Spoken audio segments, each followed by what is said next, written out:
Well, here we are back at Wanderlust, my video channel regarding Forrest Fenn at Moby Dick's bookshop in Taos, New Mexico. This is part two of parsing this video. We're going to jump right in where we left off. Forrest Fenn opened up with his usual information about the 20% chance of dying, 1 in 5. This happened in 1988. Some of the highlights is he talks about he likes to live by the rules. He made a little mistake where he said 10 by 10 by 6 for the box instead of 10 by 10 by 5. He talks about that the box is Romanesque between 11th and 12th century and may have contained a Bible. He also runs through the list of the items inside the box. So let's listen in from that point on where he starts to take questions. Yes, sir. Did I understand that the proceeds from your book are going to the cancer? I'm having trouble hearing him. Can Did somebody I help? understand- What? Did I understand that the proceeds of your book are going to a cancer foundation? Well, let me explain that to you.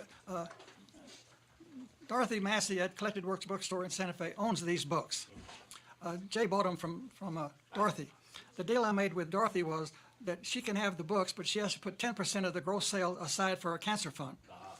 I think we have about $50,000 or something in that fund now. We're looking for somebody that we can feel proud about helping. If I had my way, we'd find some little minority kid that can't afford what it takes to get well and spend our money that way. And I don't know where that'll happen or not, but that's the plan anyway. Is there another question? I have one about the point. If you follow the point precisely, will you find yourself switching back? If you follow the clues in the poem precisely, would I what? Will you find yourself switching back, making a loop? This gal's dangerous. So that's a fascinating question, and his response is fascinating as well. Is that he leans in and she's saying, if you have to go find the treasure, would you make a loop? It's a huge tell. He looks away. He moves in his seat. So that's definitely worth making a note. I think a lot of people forget about that in this interview when they start thinking about parsing the Thrill That Chased the Poem. And that's one of the reasons why I'm running through all these interviews first before I sit down and start digging into the poem. Is I really want to get some of this ground information first before you sit down and look at the poem. So let's listen some more. Okay, maybe I messed up here on my recording, but let's listen again. Precisely, will you find yourself switching back? If you follow the clues in the poem precisely, would I what? Will you find yourself switching back, making a loop? This gal's dangerous. Would I find myself switching back? I think I can say no to that without giving away too much of the clue. Okay. Nobody is going to happen on that treasure chest. You're going to have to figure out the clues in the poem and go to it. There are several people that have deciphered the first two clues. I don't think they knew it because they walked right on past the treasure chest. So there's the loop back, switch back question, and he definitely has a weird response to that. And then he says, I don't think I'm giving too much away by saying no, which is a non-answer. I mean, I guess it is an answer. He's saying no, but another engaging moment is that he drops the 200-foot person and he says, let's listen one more time. All right, let's listen on this here one more time. Would I find myself switching back? I think I can say no to that without giving away too much of the clue. Okay. Nobody is going to happen on that treasure chest. You're going to have to figure out the clues in the poem and go to it. There are several people that have deciphered the first two clues. I don't think they knew it because they walked right on past the treasure chest. So there it is, straight up. A lot of times that I've thought about that comment about the 200-foot searcher and that they walked right past it. He clearly says right there they walked right on past the treasure chest. A lot of times I often was trying to insert that they walked past the clues, but he says there categorically they walked right past the treasure chest. Let's see what else he adds on here. Let's see. And I'm not going to tell those people who they are because one of them particularly would faint, I know, and she'd tear the countryside up trying to figure out where they'd been. But it's an opportunity to, doesn't have any downsides, I think. Everybody wins if you go out looking for it. Another question? Given that you simply gave that way to the you gave it away. You gave this treasure away to the cosmos and to whomever. Did you have any heart wish of how the treasure might be used for good? No. Bless you all. And I don't feel like I've given it away. Whoever finds it is going to earn it. And once they find it and have it in their possession, I'm out of the picture. They can do what. So I also find that very interesting. That's always been a remark that I always make a note on, is the whoever finds it is going to earn it. Earn it. I know a lot of people get really heavy into parsing the exact word he says, but earn is a vase, but I think he's clearly talking about earn it, and what that could mean to some of the solves I have, which I'm going to do some videos on. I wanted to parse these videos first, is that there's a possibility, the thrill of the chase is far more difficult and that's why people have a hard time finding it, and there's more steps, and that's why he says you have to earn it. Let's listen in some more. Whatever they want to with it. You can't, I don't want to make rules for people after the fact. Yes, sir. How would you know if it hasn't already been found? I've been asked that question. I really don't want to answer the question because that would be an answer that I don't want to reveal, but I can tell you that no one has found a treasure. Yes, sir. When do you think the treasure would be found? Do you think it's a 10-year, 100-year? When do you think it'll actually be Okay, so it might be worth it to roll that back one more time, but I think the question was something about how do you know that it hasn't been found, that the treasure chest has not been found, and Forrest Fenn's, I'm not going to divulge that. Let me stop this real quick. If it hasn't already been found. I've been asked that question. I really don't want to answer the question because that would be an answer that I don't want to reveal, but I can tell you that no one has found a treasure. So it's a bit riveting at that moment where he shuts down the question totally, and rightly so. He definitely, in the video, he becomes a little demure, and he stops smiling, and he actually frowns a little bit and looks a little like irritated. Well, let's listen some more at this point. Yes, sir. When do you think the treasure would be found? Do you think it's a 10-year, 100-year? When do you think it'll actually be discovered? Why don't you ask me how deep is a hole? Okay, how deep's the hole? It's not predictable. But I think this last summer there were I'm guessing, but I think there were 35,000 people out looking for the treasure chest.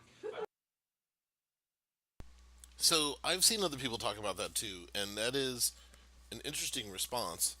Interesting. I'm a find that an appealing response. Is he says, "How long do you think it's going to take?" And he says, "How deep is a hole?"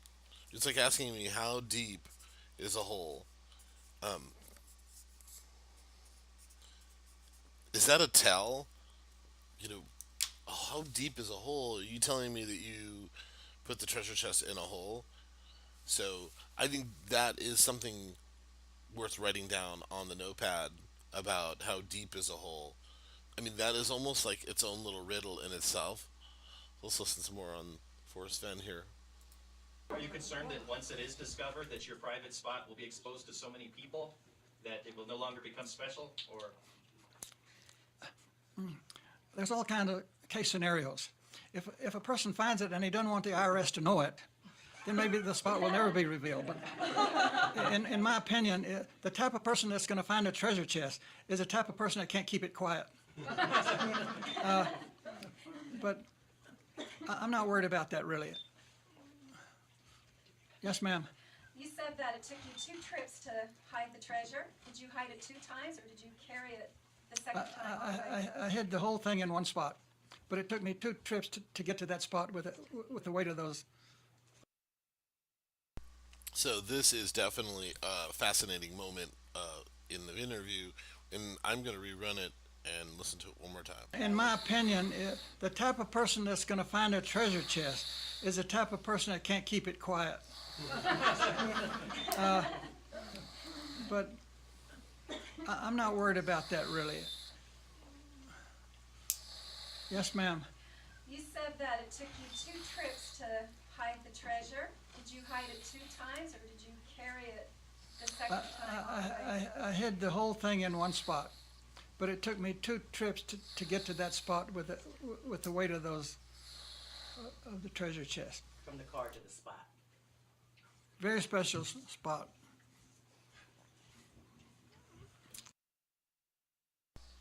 So 2 trips to the spot and a very special spot is what Forrest has to say about the location of the hidden treasure chest. Could you tell us more about what's in your book? Like, it's not just the poem, but it's a memoir, right? So, It's a memoir. You know, I never did go to college. I never.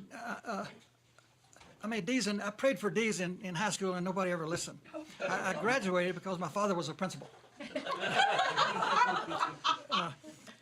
And so I never did read the great books. And I talk in my book about Hemingway and other writers that are very internationally celebrated. And so I went down to a bookstore and I got a couple of those books and I started reading them. I told myself, these things are no good. For Whom the Bell Tolls, I wrote about 1/3 of that thing and threw it in the trash. And I started to wonder, why does there, I mean, you may think those are wonderful books. I'm a little bit weird, I have to admit that.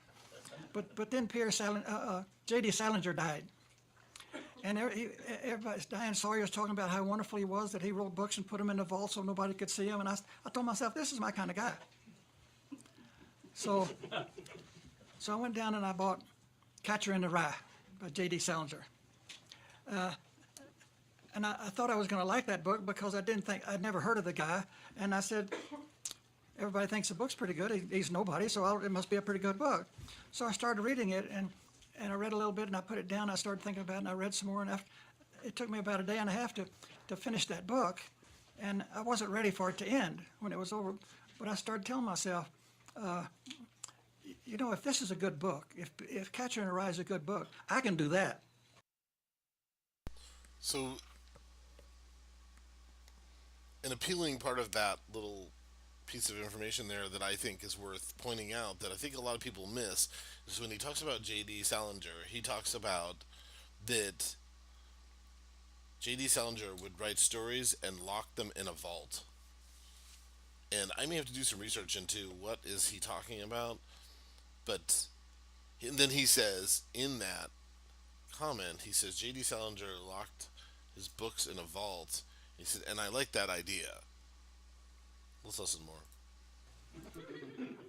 It's nothing but a guy talking to himself, really is what it is. And I said, I can do that. And so I started writing my memoir, and I started remembering, and I would encourage all of you to write your memoir. You don't have to edit it. Send it to the Library of Congress. They love those things. Start with your earliest recollections like I did. I remember when my grandmother told me about when she was a kid in Fort Worth, watching the Comanche and Kiowa Indians run through their barnyard trying to catch chickens. I have 2 daughters that are in their 50s who don't know who Clark Gable was. So I wanted my kids, my family, my grandkids to know something about my family.